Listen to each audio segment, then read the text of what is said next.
biasa. Bismillahirrahmanirrahim. Assalamualaikum warahmatullahi wabarakatuh. Alhamdulillahirabbil alamin wassalatu wassalamu ala asyrafil anbiya'i wal mursalin wa ala alihi wa ashabihi wa man ittaba'a sunnatahu ila yaumiddin amma ba'du. Segala puji hanya bagi Allah Subhanahu wa taala yang Maha Pengasih lagi Maha Penyayang, yang memberikan segala bentuk karunia dan nikmatnya kepada kita sebagai hamba-hambanya. Salawat dan salam semoga tercurahkan kepada baginda Rasulullah sallallahu alaihi wasallam, juga kepada keluarga beliau, sahabat-sahabat beliau, dan semoga salawat dan salam juga tercurahkan kepada mereka yang mengikuti sunnah-sunnah beliau hingga akhir zaman. Allahumma amin. Sahabat muslim dimanapun Anda berada yang berbahagia di awal pekan ini, apa kabar Anda? Ya, semoga dalam keadaan sehat walafiat, baik-baik saja. Dan semoga di awal pekan ini Anda bersemangat tentunya ya Abrar ya, mengawali pekan ini, dan semoga segala bentuk perbuatan baik kita dan niat-niat baik kita terwujudkan di hari ini dan semoga diridhoi oleh Allah Subhanahu wa taala. Senang sekali rasanya saya Riko Novetrima dan juga rekan saya Abror ya hadir kembali di hadapan Anda dalam program acara Assalamualaikum Indonesia.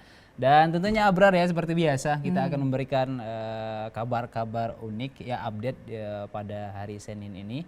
Dan insya Allah nanti juga akan ada narasumber dan insya Allah akan menginspirasi kita semua tentunya Abrar ya. Dan juga apa kabarnya nih Abrar di pagi hari ini? Alhamdulillah sehat. Sehat, alhamdulillah ya. Ya. Riko bagaimana dengan weekendnya kemarin? Alhamdulillah baik. Baik ya. Semoga menambah spirit kita pada kesempatan kali ini, karena hari Senin ini kita harus dituntut bisa memberikan energi positif untuk sahabat muslim. Nah, hari Senin kita akan melakukan aktivitas 1 minggu penuh ya, seperti mengawali hari-hari Riko ya. Pagi kita awali dengan semangat, kemudian dengan hal-hal yang baik, maka insya Allah 1 hari penuh ke depannya sampai nanti menjelang malam. Menjelang akhir 1 hari gitu ya, semua aktivitas sudah kita kerjakan dengan baik. Begitu juga dengan hari ini mengawali 1 minggu ke depan. Ya, kira-kira kita akan seperti apa hari ini di Senin, tepatnya tanggal 17 Oktober 2016, atau kalau bulan hijriahnya tanggal berapa ya? Tanggal 16 Muharram ya, 1438 Hijriah. Nah, seperti biasa hari Senin kita memberikan beberapa informasi update ya Riko ya. Dan kita juga nanti akan menghadirkan figur inspiratif. Kira-kira siapa figur inspiratif kita pada kesempatan kali ini dan apa kisah hikmah yang bisa kita ambil tentunya pada kesempatan kali ini. Nah, Riko, kita juga ingin mengingatkan kepada sahabat muslim, kita masih membuka layanan interaktif hari ini ya. Nanti Anda silakan bisa telepon ke studio kami di nomor 0617944288 atau juga bisa melalui nomor SMS Center. Nanti insya Allah segala pertanyaan ataupun informasi Anda akan kami sampaikan. Dan tentunya kami juga mengingatkan Anda untuk silakan bagi Anda yang ingin mengikuti kuis sosial media Salam TV, Anda silakan ikuti panduannya di akun Facebook resmi Salam TV. Anda nanti akan diminta atau diarahkan untuk mensubscribe dan like akun channel YouTube Salam TV ya. Dan di sana nanti akan ada pertanyaan-pertanyaan yang harus Anda jawab.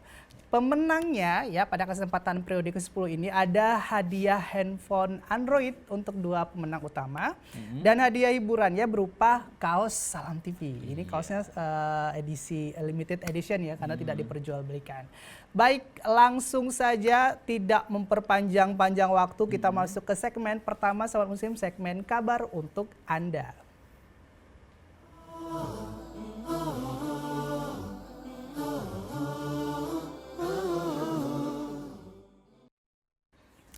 Nah, sahabat muslim, untuk segmen kabar untuk Anda kali ini, sebelumnya mungkin kami pernah menginformasikan kepada Anda ya beberapa alat transportasi yang tidak menggunakan pengemudi. Ya, kemarin kita pernah taksi ya di Singapura, kemudian ada bus juga yang tanpa pengemudi, tapi saya lupa di daerah mana kemarin ya, negara mana? Negara Rusia. Rusia ya. Nah, wah hebat sekali Riko ya bisa ingat ya. Dan kesempatan kali ini kami menyampaikan informasi bahwa ada, kalau kemarin transportasi darat, ini Riko, ini sekarang transportasi laut ya, ada kapal tanpa nahkoda. Nah, ini informasinya sahabat muslim kami kutip dari detik.com ya. Amsterdam ini tempat kota penemuan inovasi ini ya. Dalam teknologi traveling terus berkembang ya. Setelah ada mobil tanpa pengemudi, ini di Belanda akan diluncurkan kapal tanpa nahkoda pertama di dunia. Seperti yang dilihat dari situs resminya Senin 17 Oktober 2016, kapal bernama Robot ini merupakan proyek kolaborasi antara Massachusetts Institute of Technology ya dan Amsterdam Institute for Advanced Metropolitan Solution ya. Saat ini robot masih dalam tahap percobaan di Kanal Amsterdam. Dan juga desain robot cukup unik sahabat muslim, dibuat dengan bentuk persegi dengan pegangan di sisi kanan dan juga sisi kirinya. Sehingga jika disatukan, robot ini dapat membentuk sebuah jembatan dan ini bentuknya sangat keren ya. Hal ini dilakukan karena kebutuhan kapal bukan hanya sebagai pengangkut manusia tapi juga pengantar barang sahabat muslim. Robot juga diharapkan menjadi solusi untuk kemacetan. Dan proyek robot memiliki harga 27 juta maksud saya US dollar atau setara dengan 350 miliar ya. Kehadiran robot juga diharapkan untuk membangun kembali sungai-sungai yang sudah rusak seperti di India. Untuk saat ini desain robot hanya untuk sungai-sungai yang beraliran tenang dan semoga kedepannya proyek ini berkembang ke daerah-daerah besar ya. Termasuk mudah-mudahan Indonesia juga punya sungai yang besar-besar ya. Nah kalau di Indonesia ada bisa menggunakan fasilitas ini, bakalan bisa orang karena penasarannya ya beralih dari tadinya naik kendaraan darat dan beralih mencoba kepada kendaraan seperti robot ini. Ya. Oke, baik sahabat muslim, itulah informasi update tentang ada alat transportasi baru maksud saya tanpa awak ya.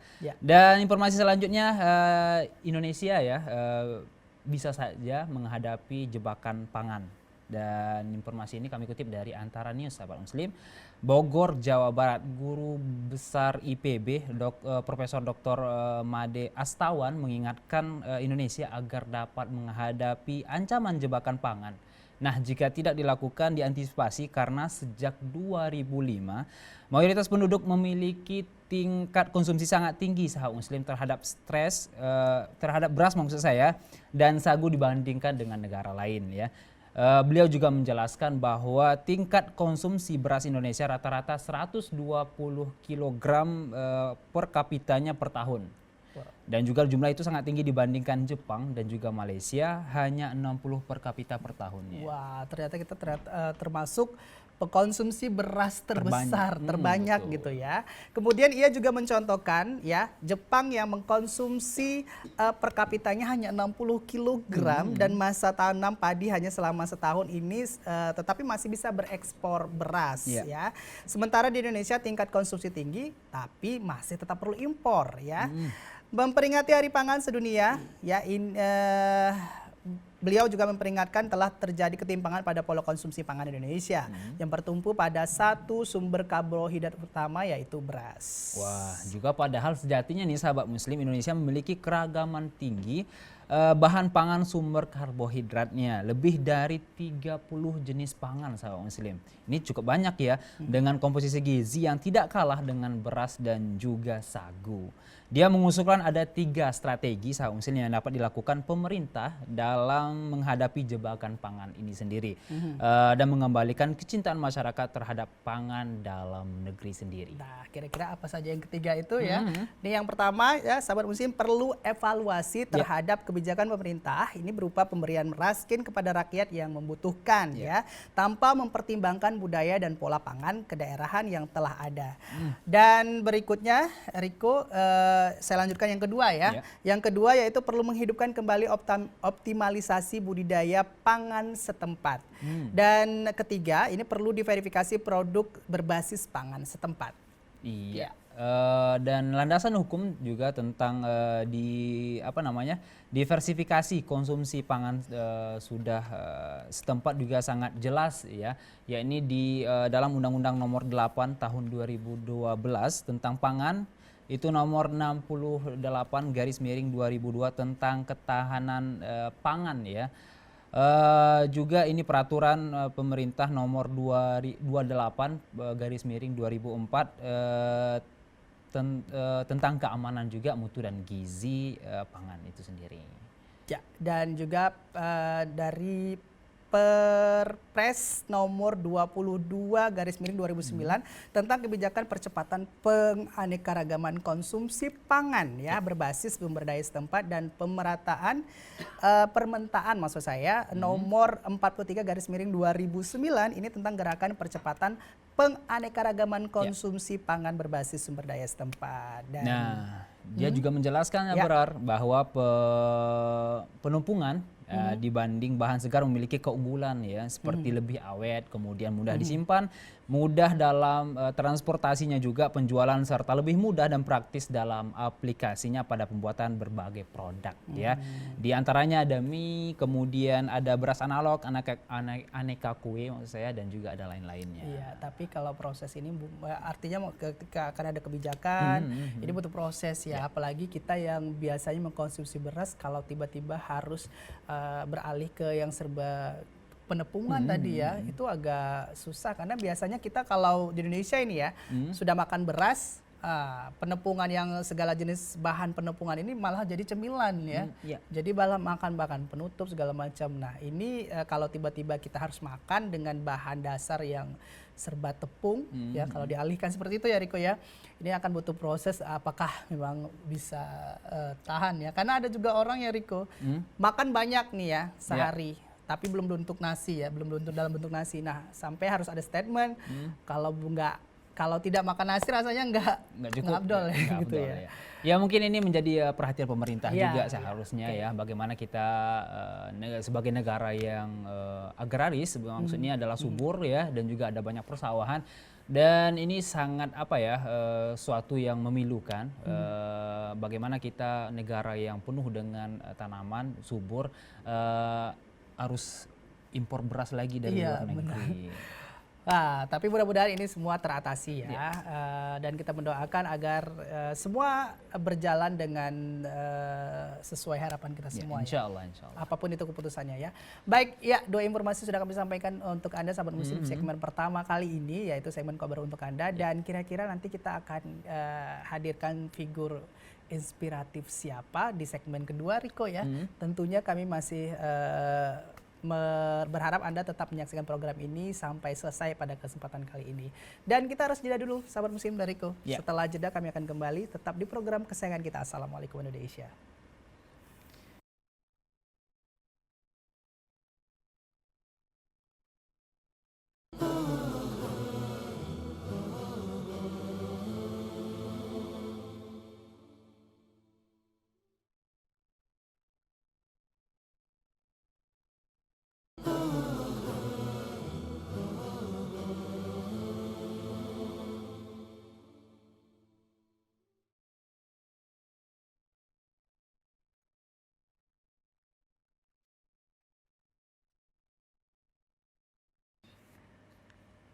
Ya, terima kasih sahabat muslim, Anda masih setia bersama kami dalam program acara Assalamualaikum Indonesia. Nah, seperti yang dijanjikan oleh Abrar tadi, bahwa di segmen kedua ini ada figur inspiratif yang telah kami undang ke studio. Akan tetapi sebelum itu kami akan buka segmen ini, segmen teman ngobrol.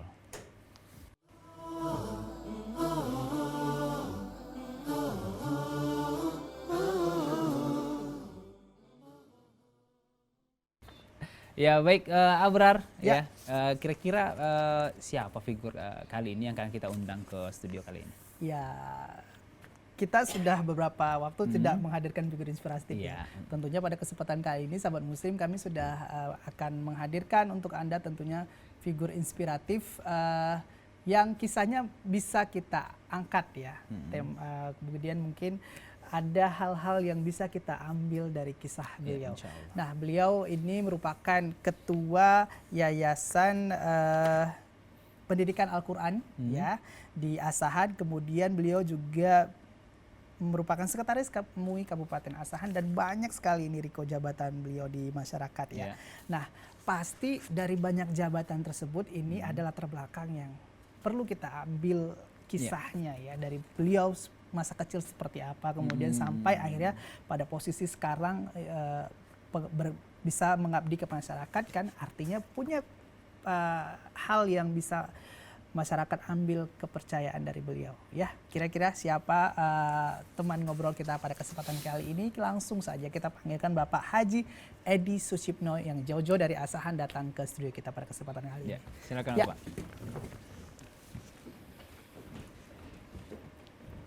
Assalamualaikum. Waalaikumsalam. Assalamualaikum Pak.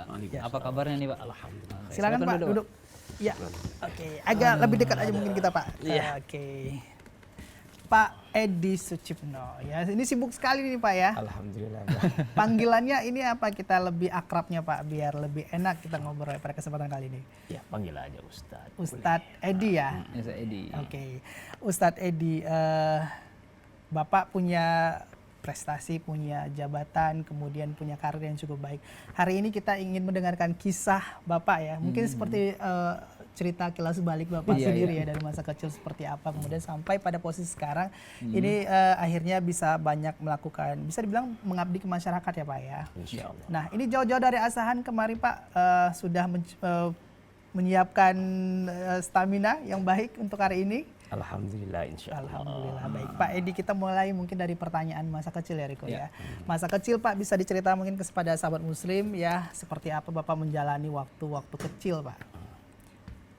Bismillahirrahmanirrahim. Assalamualaikum warahmatullahi wabarakatuh. Hamdan syukurillah, salatan wassalamun ala rasulillah, syahadu la ilaha illallah, syahadu anna muhammadan abduhu wa rasulullah nabiyya ba'dah. Yang pertama terima kasih atas amanah yang diberikan kepada saya. Sungguh sangat luar biasa ini kepercayaan yang diberikan kepada saya yang mampu untuk mengisi acara ya inspiratif buat semua sahabat muslim yang ada di seluruh Indonesia dan umumnya. Kalau sebenarnya sosok pribadi saya adalah orang yang biasa aja. Kalau kata orang saya dari Libya. Lingkungan biasa aja. Biasa. Ya. Tidak ada yang istimewa sebenarnya pada diri saya. Tapi memang ketika di masa kecil, ya kehidupan kita adalah kehidupan orang yang sangat susah. Dengan latar belakang seorang ayah dan ibu yang susah, tetapi kita juga tidak mau menjadi orang yang seperti itu. Ada satu motivasi yang kita bangun. Kita tidak boleh sama dengan ayah dan bunda kita. Kalau tercipta dari seorang yang susah, ayah yang susah, emak yang susah, tapi sesungguhnya kita juga tidak akan mau menjadi hal yang seperti itu. Maka sebenarnya itulah yang menjadi motivasi saya. Kenapa hari ini insya Allah saya berupaya untuk keluar dari kesulitan dan kesusahan itu. Sehingga berupaya pula untuk bisa ya membahagiakan ayah dan bunda saya yang dalam kehidupannya dulu susah. Kalau cerita masa kecil, sungguh saya adalah orang yang insya Allah dibilang pekerja keras. Karena ketika dulu di bangku sekolah dasar aja saya sudah memang bekerja sebagai tukang parkir. Tukang parkir? Iya. Itu di mana Itu Pak? umur Ketika saya umur lebih kurang 10 tahun, saya sudah menjadi tukang parkir. 10 tahun. Iya, di Pelantara, di Jalan Sisingamangaraja, Simpang Limun itu, di Medan. di Medan ya. Bahkan juga sudah pernah menjadi penjajah koran. Di jualan koran, tukang parkir, bahkan juga menjadi apa? Penjual rokok. Tapi alhamdulillah, kalaupun saya menjual rokok sampai hari ini saya tidak merokok. Tidak pernah. Itulah komitmen yang saya bangun gitu. Ya lewat pendidikan yang di tempat dalam kondisi yang susah kan kita tidak mau menjadi orang yang susah kan gitu. Maka ada motivasi yang saya inginkan dalam diri saya bagaimana saya bisa merubah diri. Sebagaimana yang Allah katakan dalam Quran surah Ar-Ra'd itu. Innallaha la yughayyiru ma biqaumin hatta yughayyiru ma bi anfusihim. Allah kan tidak merubah nasib manusia kecuali memang manusia itu sendiri yang merubahnya. Maka dalam hal ini saya punya motivasi buat kita semua yang berhadir. Ada 3 konsep kalau ingin menjadi orang yang bahagia dan sukses dalam perjalanan hidup ini. Yang pertama kata Allah dalam Al-Quran, silakan aja amalkan surah Al-Waqi'ah dalam beberapa ayat-ayat tersebut. Di sana ada gambaran bahwa dikatakan Rasul khairukum man ta'allamal Qur'an wa 'allamahu. Sebaik-baik kamu adalah orang yang membaca Al-Quran. Tapi ingat Al-Quran itu bukan sekedar dibaca. Tapi bagaimana kita mampu tahu artinya. Dan bukan sekedar tahu tapi kita berupaya untuk paham maksudnya. Dan bukan hanya sekedar paham tapi bagaimana kita mampu untuk mengamalkannya. Maka insya Allah ketika kita benar-benar membaca Al-Quran dan kita paham dan kita tahu bahkan mengamalkannya, ini kan adalah salah satu konsep kebahagiaan itu akan terjadi. Dan di dalam Al-Quran juga Allah katakan, innama kana lahum fil ardi wa atainahu min kulli syai'in syababa fa'atsba'a sababa. Banyak rezeki yang diberikan Allah kepada kita. Maka dalam berbagai macam nikmat-nikmat itu kita perlu cari. Dan jangan ditunggu, Bang. Tapi bagaimana kita terus bekerja keras, berusaha. Wa man jahada fa innama yujahidu li nafsih. Karena Allah sudah memberikan satu tawaran kepada kita, siapa yang bersungguh-sungguh sesungguhnya dia akan mendapatkan apa yang diinginkannya.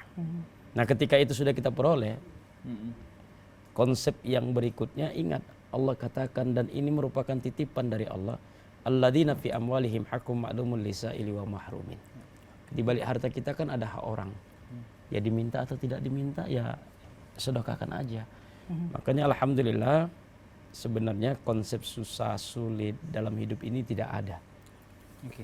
Yang ada adalah bagaimana kita mampu untuk keluar dari kesulitan dan kesusahan, dan itu muncul dari diri kita sendiri. Dan kalau andai kata kita kembali kepada Al-Quran dan hadis.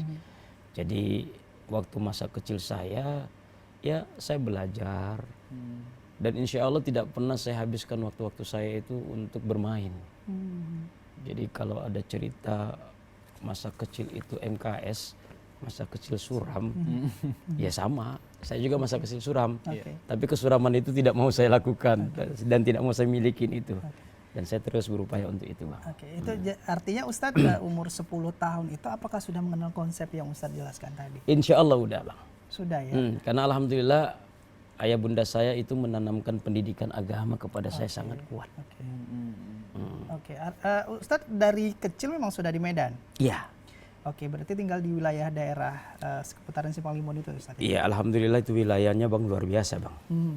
Kalau orang tahu, kalau orang tahu Sidorejo 2 itu, ya, itu salah satu dari kota yang dicap oleh pemerintah yang kurang sehat. Gitu. Kurang sehat dalam bentuk kenakalan remaja. Kenakalan remaja. Tapi kita insya Allah alhamdulillah tidak pernah terjerumus dan tidak pernah ikut-ikutan dengan hal yang seperti itu. Itu berkat orang tua mungkin ya, Pak, yang juga latar belakangnya agamis ya, Pak. Dan kalau pengen tahu nih, Pak, ya, kehidupan pribadi, maksudnya masa kecil ya, tentunya yang hidupnya susah juga berdampak kepada pendidikan nggak, Pak? Iya, alhamdulillah. Sebenarnya kan orang tua itu, kami satu keluarga itu ada 6. Dan kebetulan saya adalah anak yang keempat. Dan secara pendidikan kebetulan saya mendapatkan kesempatan untuk mengecap pendidikan yang lebih tinggi daripada saudara-saudara saya yang lainnya gitu ya. Karena sampai hari ini alhamdulillah saya sedang menyelesaikan program doktor. Dan di antara keluarga alhamdulillah saya memang dari dulu backgroundnya keagamaan. Jadi abang kandung saya itu adalah seorang insinyur teknik sipil, dan adik saya juga menyusul juga teknik sipil, dan adik saya yang satu lagi perempuan itu adalah sekolah atau kuliah di perguruan yang berbasis bahasa. Sementara saya semuanya basisnya agama. Ya memang tidak terlepaslah dari pendidikan itu. Karena kan memang pendidikan sudah menjadi satu jaminan. Yarfa'illahu alladhina amanu minkum walladhina utul ilma darajat. Allah kan mengangkat harkat dan martabat manusia ketika dia memiliki pendidikan salah satu di antaranya. Dan itu kan memang sudah jaminan, Bang. Makanya memang saya tidak pernah putus dalam meraih kesuksesan itu dari sebuah pendidikan. Jadi dari SD terus sampai ke perguruan tinggi, alhamdulillah saya sekolahnya semuanya di dalam negeri, Bang. Karena Made in negeri. Indonesia. Made in negeri, kan gitu kan. Kebetulan SD negeri sampai perguruan tinggi S1 S2-nya negeri semua. Dan akhirnya jadi pegawai negeri. Ustadz, tadi ada yang menarik Ustadz sampaikan bahwa masa kecil dilewati cukup berat ya, dengan beban pekerjaan, mencari nafkah gitu ya Ustadz ya. Menjadi penjajah koran, kemudian jadi juru parkir juga. Nah, secara mental apa tidak pernah merasa saya kehilangan masa kecil yang bahagia gitu, Ustaz? Ya subhanallah, sebenarnya secara jujur kita katakan kita itu miris Bang, sedih lah. Bahkan ketika kita sekolah banyak teman-teman itu yang menghina kita, mengejek kita. Tukang parkir, jualan koran gitu. Tapi ketika itu rasa malu saya untuk berbuat yang baik nggak ada gitu. Di umur 10 tahun tadi? Iya, umur 10 tahun 10 tahun itu sampai kira-kira usia kalau sekolah, remaja gitu. Kelas berapa tuh Pak Ustadz? Ya kalau sekolah ketika itu sudah kelas 6 SD. 6 ya. Ketika itu. Kemudian banyak dapat omongan-omongan dari teman-teman. Bagaimana Macam-macam, Bang, Ustadz macam-macam. menyikapinya? Yang pertama kan kita punya prinsip nggak bisa, pokoknya kita nggak minta gitu. Oke. Yang kita kerjakan itu kan yang halal gitu. Iya, iya. Dan itu kan bukan kehinaan gitu. Artinya bahwa kalaupun kita menjadi penjajah koran, tukang rokok atau jualan rokok, tukang parkir, kita malah justru bangga. Di usia kita yang masih relatif muda, walaupun masa kecil kita suram, tapi kan kita tidak mengemis sama orang gitu. Tidak menadahkan tangan meminta-minta. Oke. Karena saya punya prinsip al-yadul ula khairu min yadis suflah. Iya. Kan tangan di atas lebih baik daripada tangan di bawah. Ketika itu saya berprinsip saat saya mau sekolah aja, mau kuliah, apa kata mama saya? Beliau bilang kepada saya, Ananda kalau memang mau kuliah, silakan kuliah. Lanjar kaki saya sebelah ini dijual kalau laku untuk biaya. Itu saya menangis gitu. Dan saya sangat menangis ketika itu karena memang apa, susah. Ketika itu memang untuk kuliah, untuk sekolah aja pun susah dalam kehidupan itu. Tapi itulah yang menjadi semangat saya. Iya. Ya ketika kelas 2 sanawiyah pun saya sudah ngajar ngaji, Wah, ngajar les. luar Nah biasa. itulah dia. Dan tapi memang tidak pernah saya malu. Al-haya usubatu minal iman kan. Malu itu kan sebagian daripada iman. Iya. Kalau kita berbuat baik, ngapain kita malu? Oke, oke. Luar biasa Bapak ya. Ya kan? Di umur 10 tahun, ini luar biasa sahabat muslim semua. Di umur 10 tahun sudah bisa berpikir bahwa ya lebih baik mencari daripada meminta ya Pak ya. Dan itu suatu yang luar biasa di umur 10 tahun, itu menurut saya luar biasa. Pemikiran yang sudah dewasa dari belum waktunya ya, tapi sudah berpikir bahwa memang ya lebih baik mencari itu dari saya sendiri jerih payahnya daripada meminta. Itu pasti ada Pak ya, orang-orang di balik itu semua, pemikiran Bapak yang seperti itu. Kemudian siapa sebenarnya yang menanamkan hal yang seperti itu? Adakah tokoh yang memang di balik kehidupan seperti itu mengatakan bahwa Edi, kamu tidak perlu malu dalam berbuat baik? Ya tokoh yang sangat berjasa dalam hidup saya adalah ayah bunda saya. Karena saya melihat ketika ayah bunda saya susah, saya berpikir tidak mau jadi seperti dia. Ya. Ya kan? Tapi dia memberi motivasi. Dia bilang kepada saya begini, Ananda, ayah emak susah, tapi jangan kau menjadi orang yang susah. Oke. Jangan nasibmu sama dengan ayah bundamu.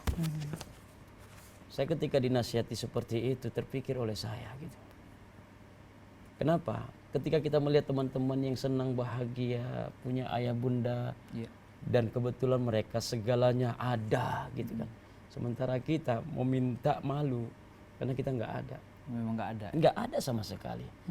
Ayah saya dulu juga adalah seorang penarik becak. Oh, Penarik becak dayung. ibunda Ibunda adalah ibu rumah tangga biasa. biasa. Tetapi alhamdulillah ayah saya juga bisa memberikan contoh terbaik ketika dia pertama kali menjadi penarik becak dayung. Gigih semangat, akhirnya dia menjadi penarik becak, betor mesin. Akhirnya terus dia gigih dan semangat, dia punya beberapa unit becak. Ya, Ini kan adalah sebuah motivasi yang terbangun buat anak-anaknya. ya. Ya kan? Akhirnya saya juga nggak malu gitu. Oke. Karena ketika ayah sudah alhamdulillah menjadi penarik betor, terjadi perubahan menjadi pengusaha betor kan lumayan. Masya Allah. Nah, walaupun dibilang anak tukang becak. Oke, itu baik, tidak masalah. Bapak. Sahabat muslim di rumah dimanapun Anda berada, menarik ya dari cerita beliau, Bapak Haji Edi Sucipno, bahwa dalam hidup ini tidak ada yang namanya susah. Kita hanya perlu berusaha, ada komitmen dalam hidup untuk tidak menjadi orang-orang yang di bawah. Dan masih banyak cerita lagi dari beliau, dan akan tetapi kita harus jeda dulu sahabat muslim. Kita akan kembali setelah yang berikut ini dengan cerita-cerita beliau yang lebih menarik, tetap di program Assalamualaikum Indonesia.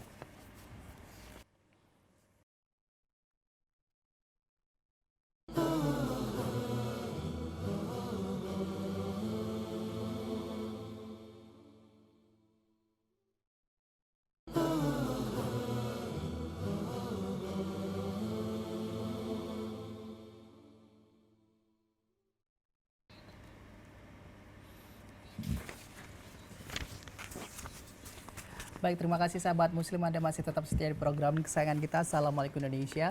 Kami mengundang Anda untuk berinteraksi langsung ke studio kami saat ini di nomor 0617944280 atau juga bisa melalui nomor SMS Center. Nanti insya Allah akan kami bacakan informasi ataupun pertanyaan dari Anda. Nah, sahabat Muslim, kita akan meneruskan obrolan bersama Ustadz Edi Sucipno. Beliau tadi menceritakan masa 10 tahun sudah mengenal harus punya tanggung jawab mencari nafkah untuk bisa membantu perekonomian keluarga, ya, kehilangan masa-masa kecilnya untuk bisa melanjutkan sekolah dan hingga sekarang akhirnya bisa berhasil menyelesaikan gelar dokter, ya, jurusan Akidah dan Filsafat Universitas Islam Negeri Sumatera Utara, ya Ustadz, ya. Kemudian beliau ini juga adalah seorang ketua Yayasan Pendidikan Al-Quran di Asahan, ya.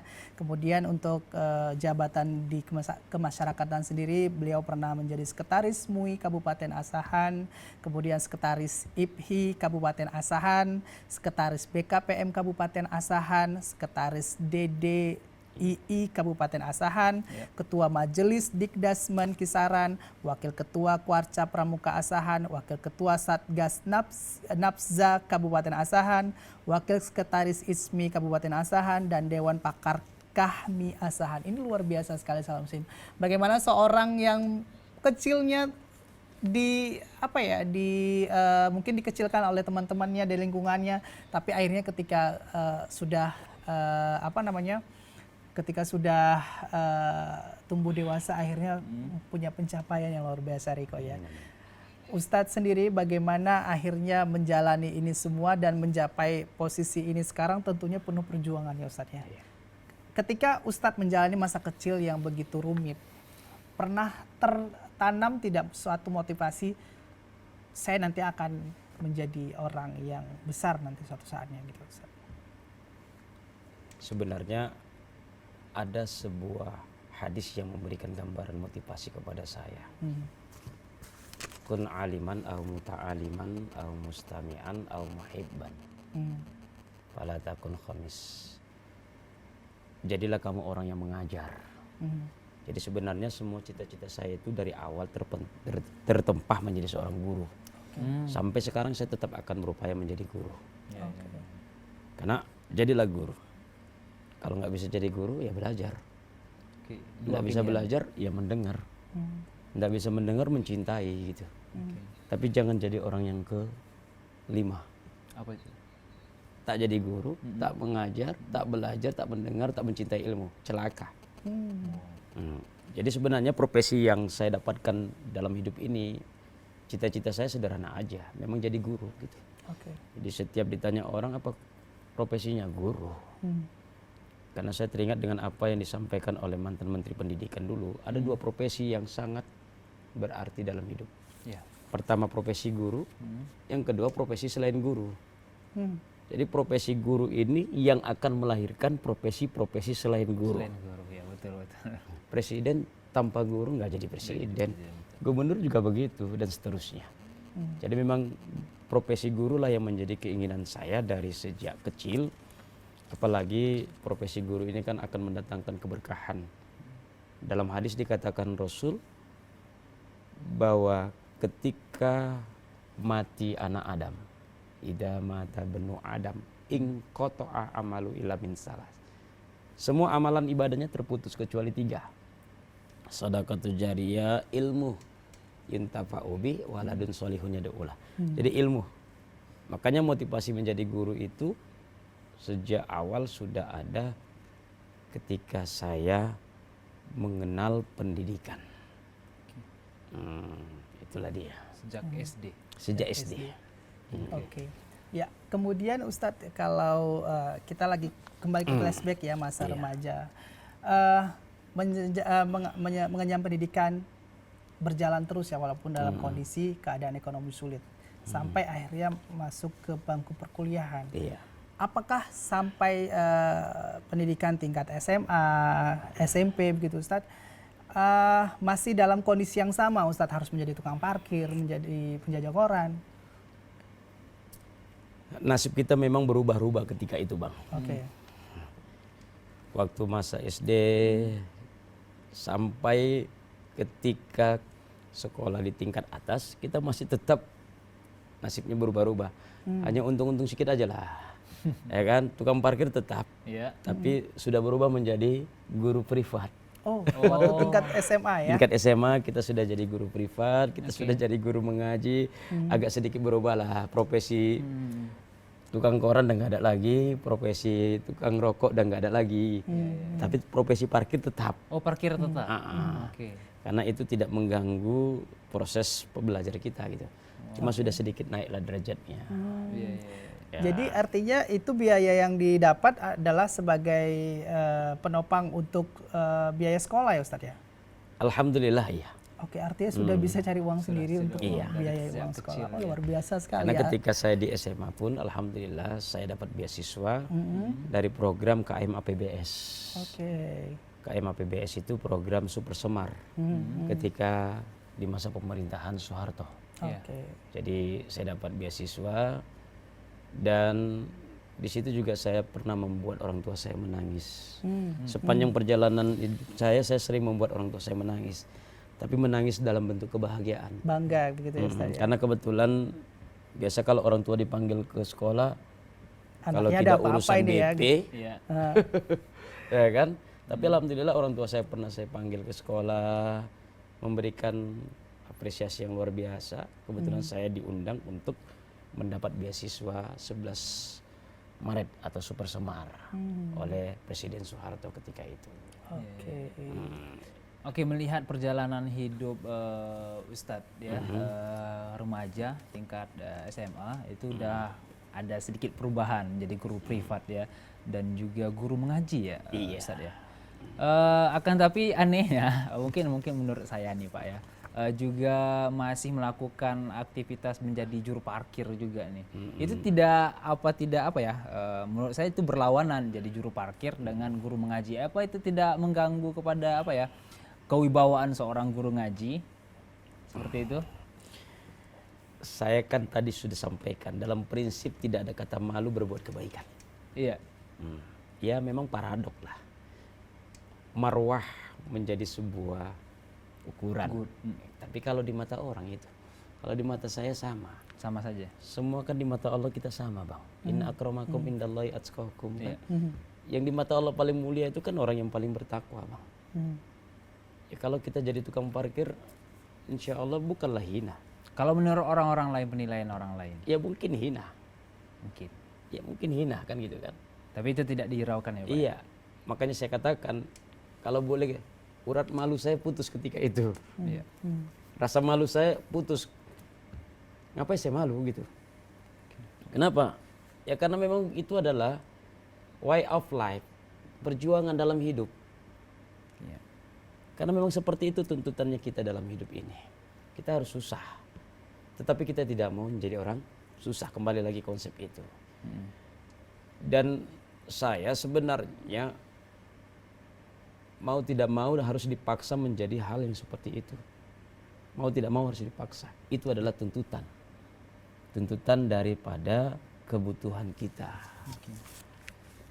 Tetapi kan semuanya kita jalani dengan keikhlasan. Jadi saya pun melakukan itu kan adalah dengan keikhlasan. Sehingga insya Allah saya punya sebuah pengalaman yang bisa berbagi dengan anak saya. Bahwa hidup ini tidak simsalabim abracadabra langsung bisa berubah. Iya, iya. Tapi harus bertahap. Perlahan-lahan kita bisa merubah diri kita untuk menjadi orang yang sukses. Kan tidak langsung ucup-ucup kita jadi orang kaya, ucup-ucup kita orang sukses kan enggak.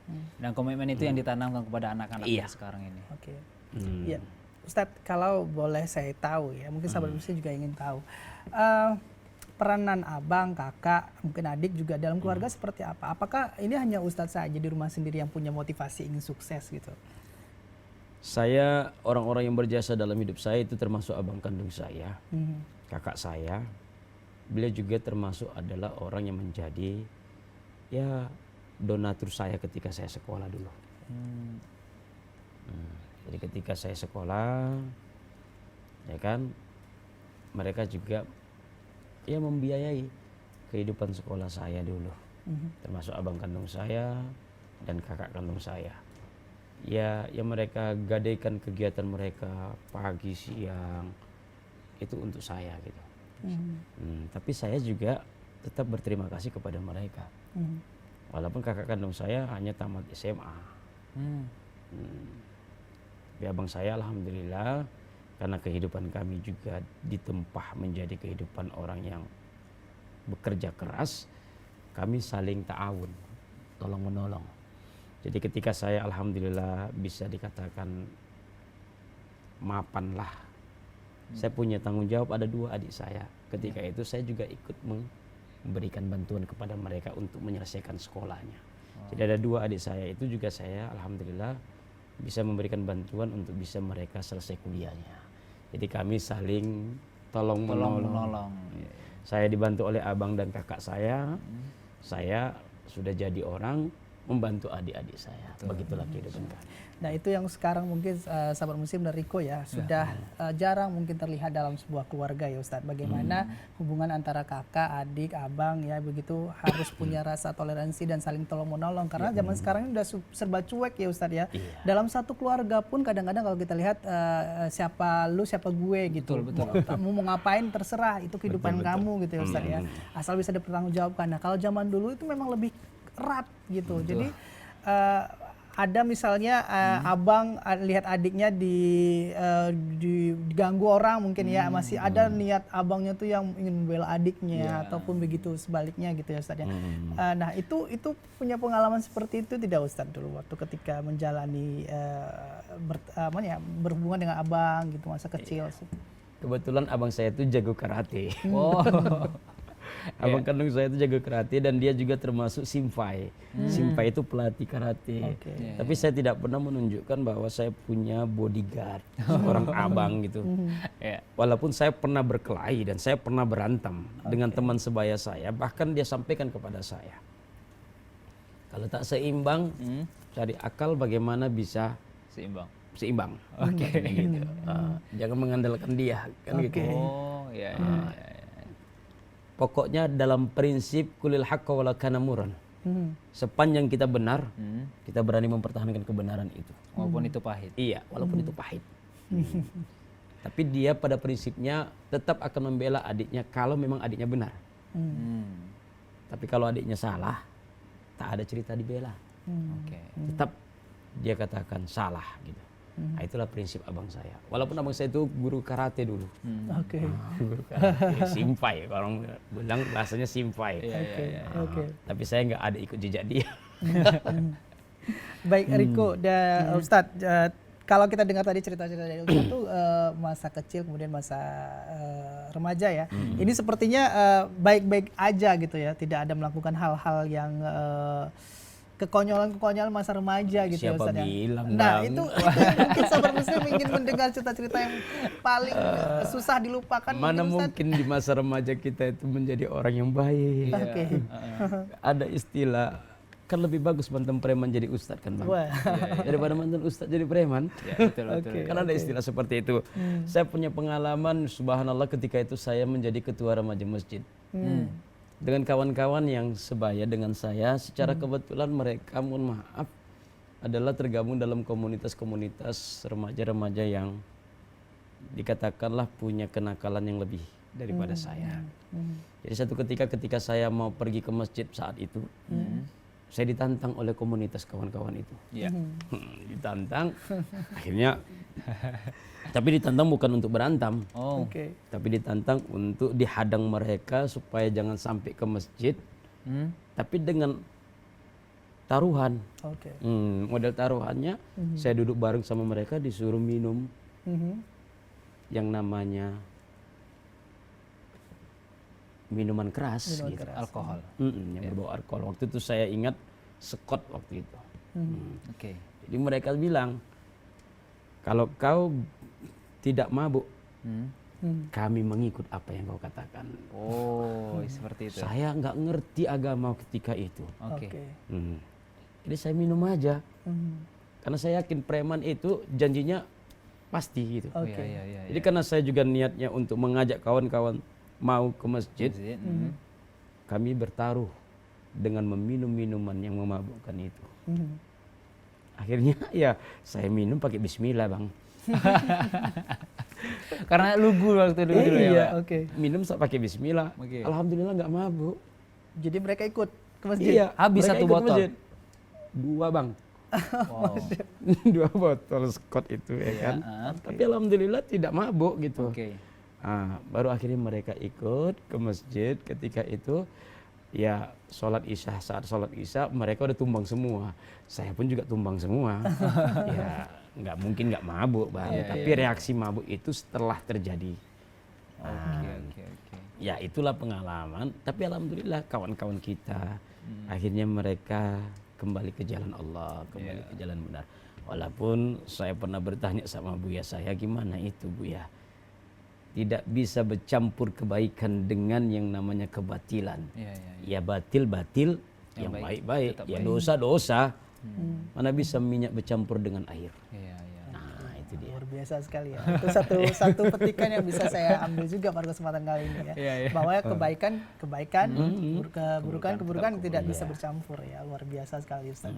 Nah Ustadz kemudian Ustadz tadi sampaikan Ustadz pada masa itu tidak punya latar belakang pendidikan agama yang kuat. Tapi kemudian Ustadz punya banyak prestasi, punya banyak dapat pernah beasiswa. Itu dari mana? Apa yang mendukung Ustadz bisa mendapatkan beasiswa? Ada prinsip yang terbangun dalam hidup saya, manjada wajadah itu.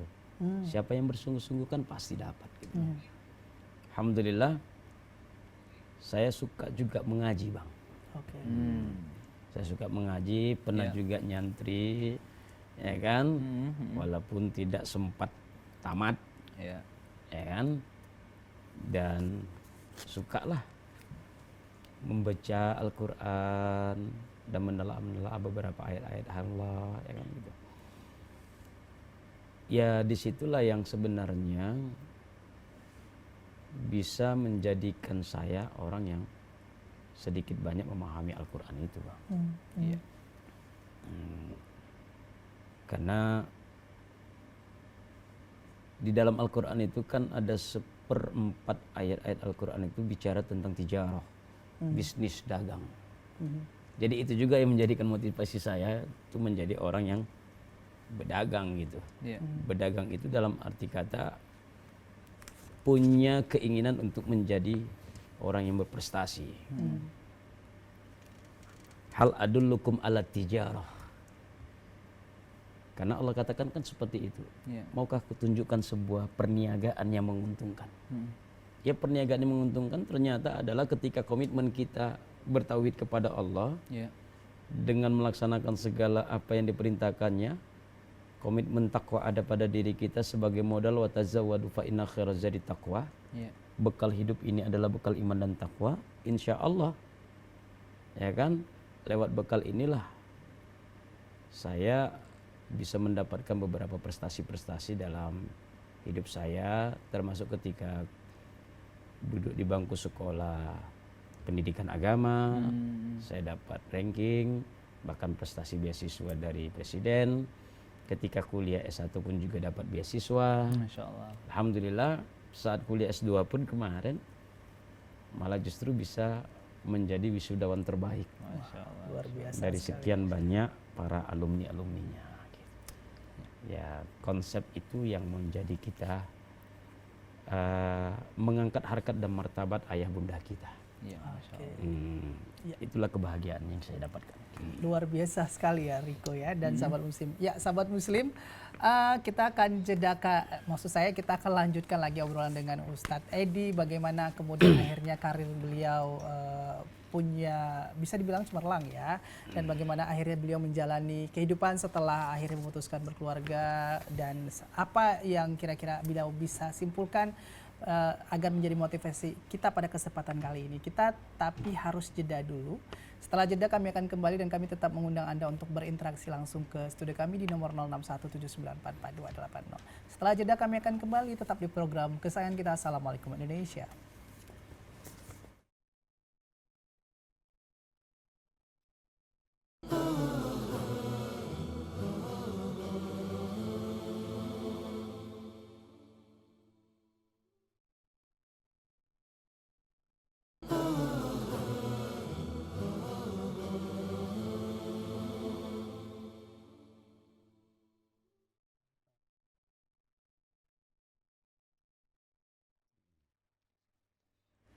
Ya, terima kasih sahabat muslim masih bersama kami dalam program acara Assalamualaikum Indonesia. Dan bagi Anda sahabat muslim yang ingin berinteraksi bersama kami dalam acara ini, silahkan telepon kami di 0617944280. Dan insya Allah kita akan berbincang nanti. Oke, baik Abrar, ada banyak pelajaran sebenarnya yang saya dapat dari beliau, Bapak Edi ya. Bagaimana kita pertama dalam hidup itu harus ada komitmen, berusaha keras. Juga ada tadi menyinggung bahwa siapa yang berusaha dia pasti akan mendapat. Intinya adalah bagaimana bekerja keras dan juga jangan lupakan berdoa tentunya ya Pak ya.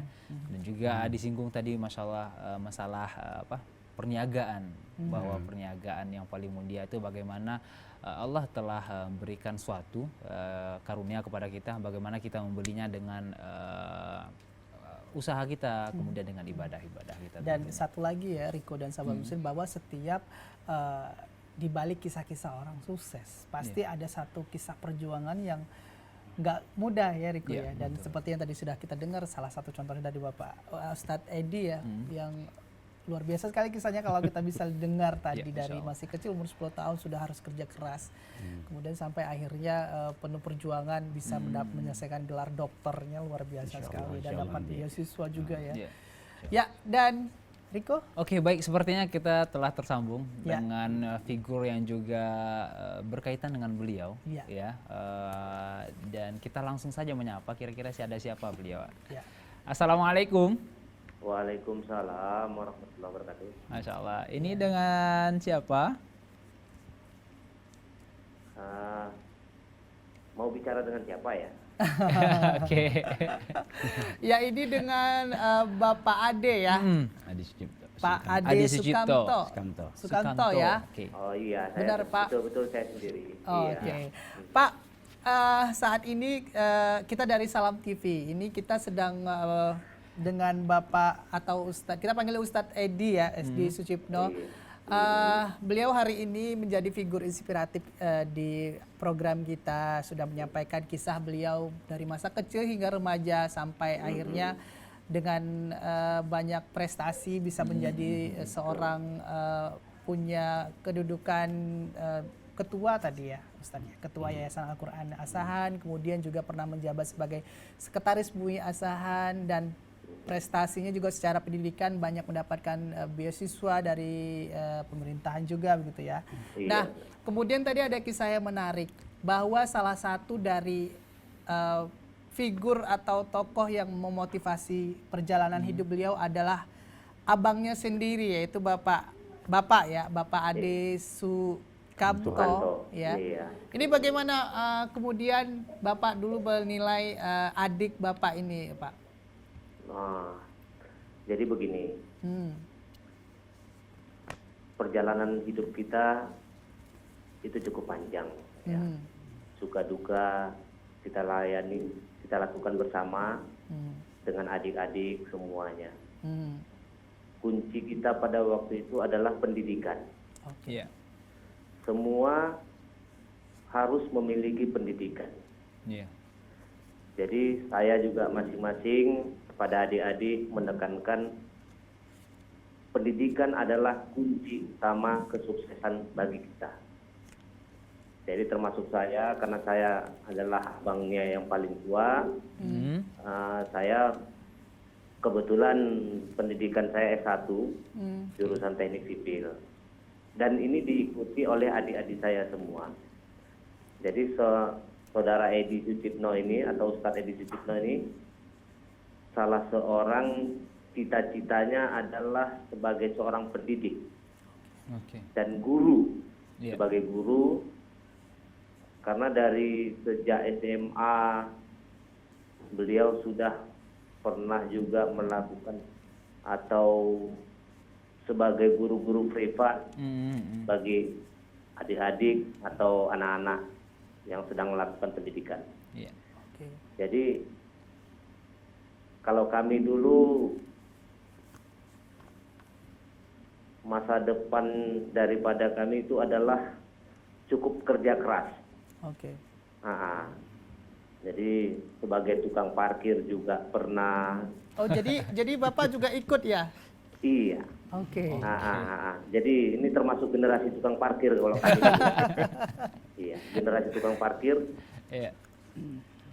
Dari saya turun ke adik saya yang laki-laki Edi Sucipno, turun kembali kepada adik saya yang laki-laki juga Ferry Safari. Iya. Alhamdulillah dari 6 keluarga kami, 4 insya Allah kami sarjana semua.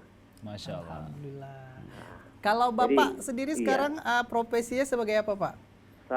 Profesi saya di pegawai swasta, di Iya. konsultan.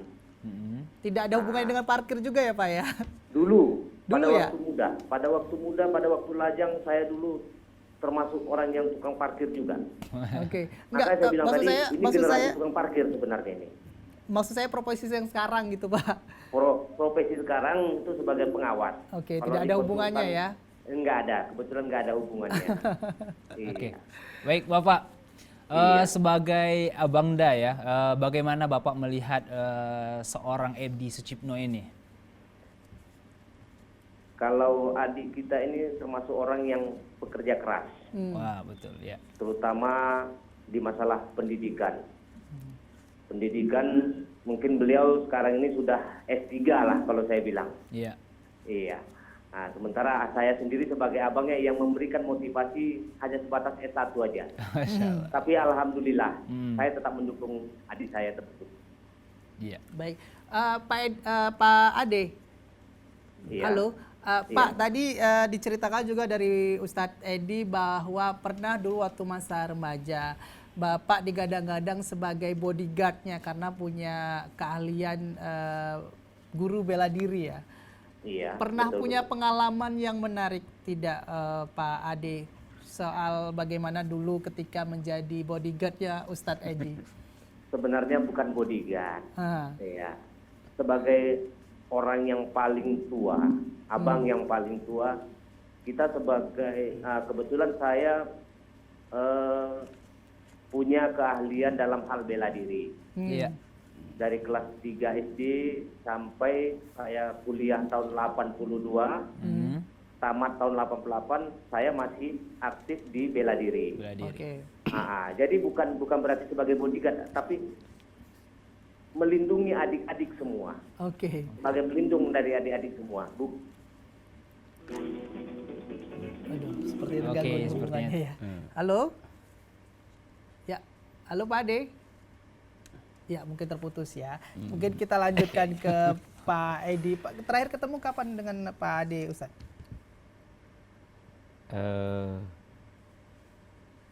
Hari raya yang lalu lah. Hari Lebaran Idul Lebaran Adha. yang lalu. Idul Adha atau Idul Enggak, Fitri? Idul Fitri. Idul Fitri ya. Iya. Oke, kemudian Idul Fitri terakhir sudah tersambung kembali sepertinya ya. Kita coba kita. Halo, Bapak. Iya, halo. Ya. Iya. Ya, mohon maaf terputus, Pak. Ini kita lanjutkan, Pak. Terakhir ketemu dengan Ustadz Edi kapan, Pak? Kita ketemu dengan Ustaz Edi kebetulan Lebaran. Lebaran ya? Lebaran yang Lebaran. kemarin. Baik. Tahun 1437 Hijriah. Baik. Hal yang Iya. paling dikangenkan dari Ustadz Edi apa ini, Pak Edi? Pak Ade maksud saya. Gimana? Yang paling dikangenin dari Ustadz Edi ini apa? Ya, pada saat kita ketemu, walaupun kita sebagai abang, tapi beliau selalu memberikan nasihat kepada kita. Masya Allah. Nasihatnya berarti yang dikangenin ya. Iya, Oke. karena sesuai dengan dia punya profesi sekarang Iya. ini. Nah, sebagai ustadz, iya, alhamdulillah adik kita sebagai ustadz kan. Jadi kita tidak merasa kecil hati Oke. kalau beliau memberikan nasihat kepada abangnya. Oke. Masya Allah. Mungkin terakhir ini Pak Ade, ada Iya. yang ingin disampaikan kepada Adinda Haji Edi Sucipno ya. Iya. Silakan. Iya. Nah, terima kasih kepada adik saya Ustadz Edi Sucipno yang telah memberikan motivasi kepada kita sebagai keluarga yang telah ditinggalkan orang tua. Semoga amal ibadah kita semua diterima oleh Allah Subhanahu wa taala. Amin, amin. Nah, saya kira itu aja yang bisa saya sampaikan kepada Baik. adik saya. Ya, Pak Ade, ini mungkin Iya. pesan juga dari Pak Edi, Ustadz Edi kepada Bapak, mungkin Pak silakan disampaikan, Pak. Boleh silakan. Iya, terima kasih Abang Anda. Iya. Ya, apa yang pernah saya sampaikan kepada kita keluarga, mari kita coba untuk membangun keluarga kita tetap dalam komitmen, Amin. ya Amin. kan, kebersamaan, Amin. persaudaraan, Ya, yang amin. ini menjadi sebuah konsep amanah dari kedua orang tua kita. Amin. Amin. Insyaallah. Amin kita emang. Baik. Ya, Ya, terima kasih Pak Ade. Mohon maaf mengganggu aktivitasnya kali ini. Iya, iya, tidak apa-apa Ya, ya. salam Oke. dengan keluarga Pak. Assalamualaikum. Waalaikumsalam. Ya, oke. Artinya walaupun sekarang kondisinya kedua orang tua sudah tidak ada, Ustadz, tapi bagaimana bisa mempertahankan hubungan keluarga ini tetap harmonis ini Iya. juga jadi tanggung jawab ya, Ustadz ya. Iya, iya. Karena hubungan keluarga itu sudah dibangun sejak dari kecil ya Pak ya, Masya Allah. Saling mengayomi, yang adiknya menghormati dan juga yang tua mengayomi.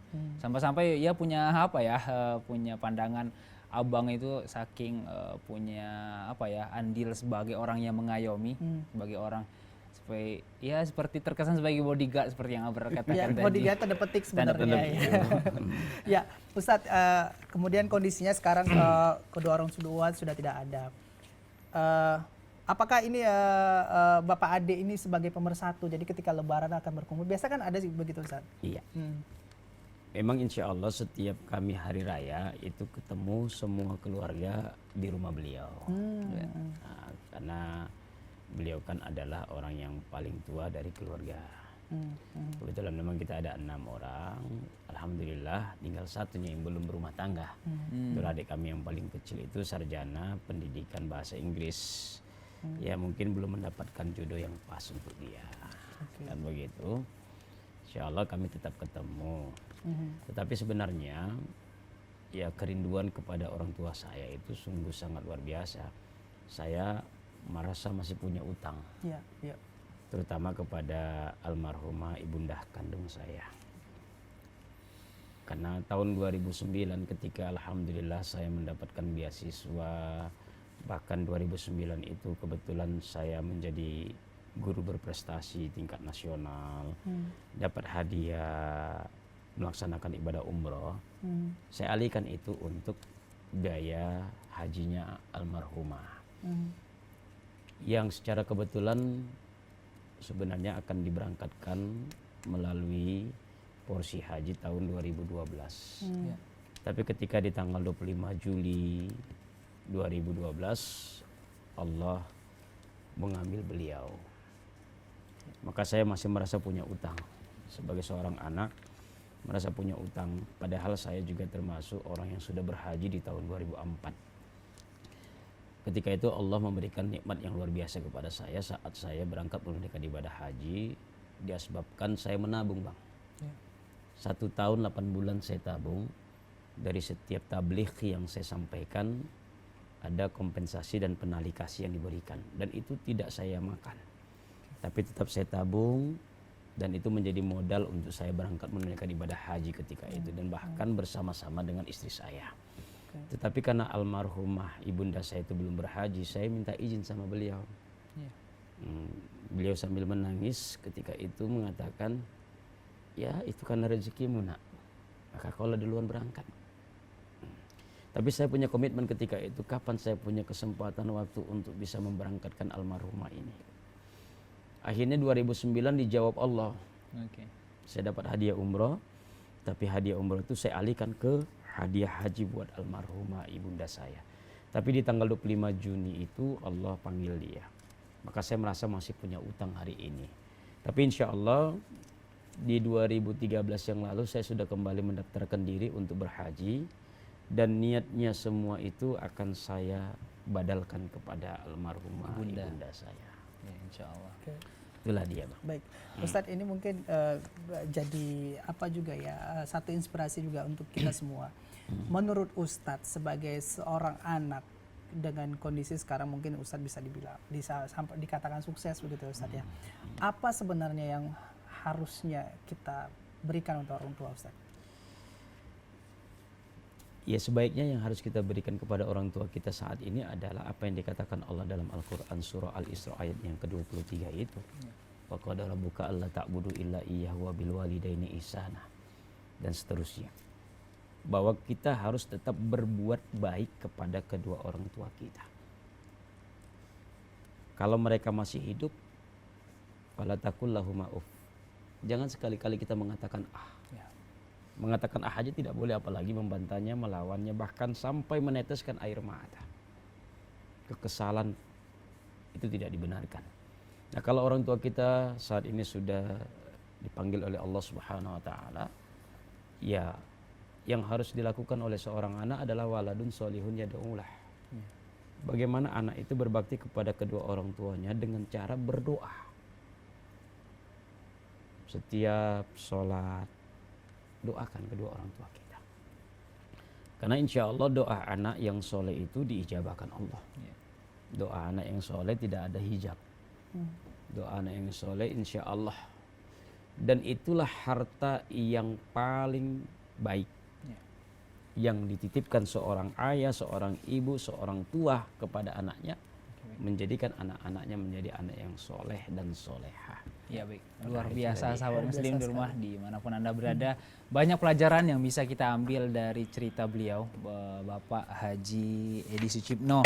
Dan mudah-mudahan semua cerita beliau itu menginspirasi kita semua sahabat muslim, menjadikan kita pribadi-pribadi yang lebih baik lagi, menjadi pribadi yang punya komitmen ya Pak ya. Mungkin ya Riko, mungkin kita bisa tanya nih kesimpulan terakhir dari Ustadz sendiri ya. Dari perjalanan Ustadz kecil hingga sampai posisi sekarang ya. Mungkin ada yang bisa Ustadz tarik satu kesimpulan dalam perjalanan hidup Ustadz, mungkin yang bisa menjadi intisari dan inspirasi bagi kita semua Ustadz. Khuzil hikmah wala yadurruka min a'in wa a'in kharajat. Ambillah semua pelajaran dari manapun, siapapun, sekalipun dari orang-orang Yahudi Nasrani. Kalau dia adalah sebuah pelajaran, silakan ambil pelajaran itu. Sekalipun dari anak kecil, kalau itu adalah sebuah pelajaran, ya diambil gitu. Jadikanlah semua orang adalah guru bagi kita. Di mana tempat itu adalah sebuah lembaga pendidikan untuk kita. Sama dengan ketika Rasulullah SAW, pasar itu adalah tempat di mana orang belajar. Jadi kalaupun di pasar kita, ya bagaimana kita juga belajar dari pasar kan itu. Sehingga setiap orang harus kita jadikan guru, setiap tempat harus kita jadikan sekolah. Apa yang ada di alam ini kita jadikan itibar lah, pelajaran untuk kita bisa mengambil makna dari sebuah kehidupan. Dan ingat bahwa semua yang kita jalani ini, kul inna sholati wa nusuki wa mahyaya wa mahmati lillahi rabbil alamin. Kita harus bermuara kepada Allah. Semuanya kita harus bermuara kepada Allah. Makanya alhamdulillah saya punya keinginan untuk menciptakan sebuah lembaga pendidikan, namanya Yayasan Pendidikan Quran. Ini sedang saya rintis dan mudah-mudahan Allah memudahkan. Karena jalan hidup saya akan saya orientasikan buat akhirat. Insyaallah. Dan Al-Quran yang menjadi inspirasi bagi kita. Saya berharap bahwa hari ini generasi muda harus bisa menjadi insan Qur'ani dan madani. Oke. Itu. Ya baik Abrar dan juga sahabat muslim di rumah. Terima kasih Bapak telah di sela-sela kesibukannya bisa hadir di kesempatan kali ini dalam acara kita. Dan mudah-mudahan sahabat muslim semua apa yang diceritakan disampaikan oleh beliau mendapatkan inspirasi bagi kita. Dan mudah-mudahan Ustaz, apa yang Ustaz sampaikan menjadi timbangan kebaikan nantinya di padang mahsyar. Allahumma amin. Baik sahabat muslim, jangan kemana-mana karena di segmen terakhir ada tips yang akan kami berikan untuk Anda. Kita jeda terlebih dahulu dan kita akan kembali setelah yang berikut ini. Tetap di program Assalamualaikum Indonesia.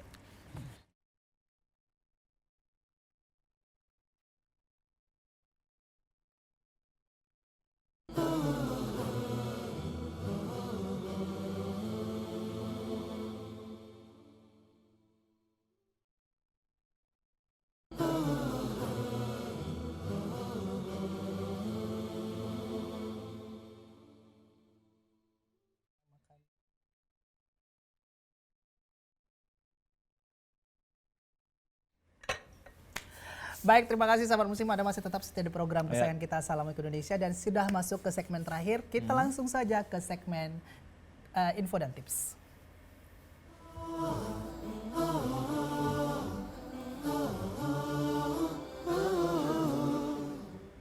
Over.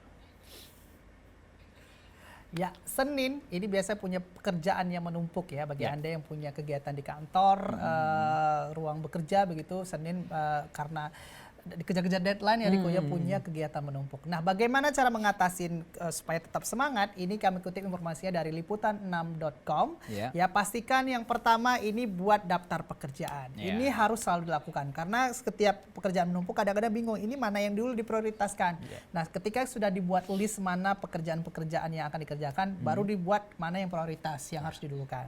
Kemudian yang kedua, ini tahu pekerjaan apa yang harus dilakukan setelahnya. Jadi seperti yang tadi saya sampaikan harus ada list, kemudian diprioritaskan mana yang harus dikerjakan duluan, mana yang lebih dulu deadline, kemudian baru setelah itu kerjaan mana lagi yang harus dikerjakan. Ya.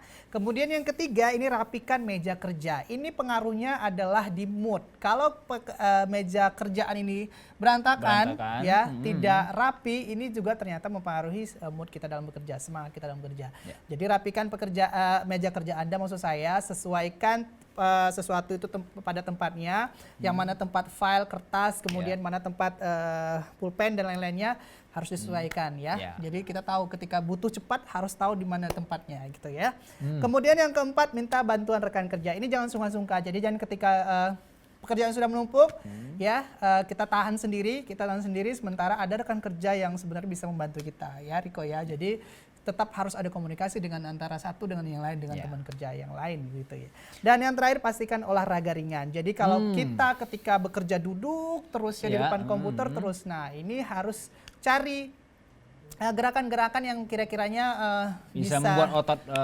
lentur lagi ya. Jadi nggak hanya kadang karena duduk kemudian depan komputer lupa karena asik bekerja, lupa untuk bergerak ya. Jadi itu menimbulkan efek juga tidak mood dan semangat hilang. Maka harus dilakukan gerakan-gerakan kecil agar membangun mood dan semangat.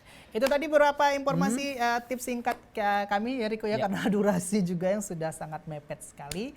Karena keasikan ngobrol tadi dengan teman ngobrol kita yang sangat luar biasa sekali kisah hidupnya yang bisa kita ambil hikmahnya dan tentunya bisa kita, mudah-mudahan bisa kita terapkan ya. Insya Allah. Dan suksesnya bisa nular ke kita juga semua. Oke, amin. Ya, akhirnya sudah hampir 90 menit kami menemani waktu pagi menjelang siang Anda pada kesempatan kali ini sahabat muslim, Senin 17 Oktober 2016 atau 16 Muharram 1438 Hijriah. Semoga informasi yang kami sampaikan bermanfaat untuk kita semua, kemudian kisah-kisah inspiratifnya bisa kita petik semua dan kita bisa terapkan juga dalam kehidupan kita untuk mencapai sebuah kesuksesan. Kemudian akhir kata saya Muhammad Abror dan saya Riko Nafetrima mewakili seluruh kru dan kerabat kerja yang bertugas pada kesempatan kali ini pamit undur diri dari hadapan Anda. Terus saksikan program-program Salam TV lainnya dan jangan lupa terus berdoa, berusaha dan semangat. Wabillahi taufiq wal hidayah. Assalamualaikum warahmatullahi wabarakatuh.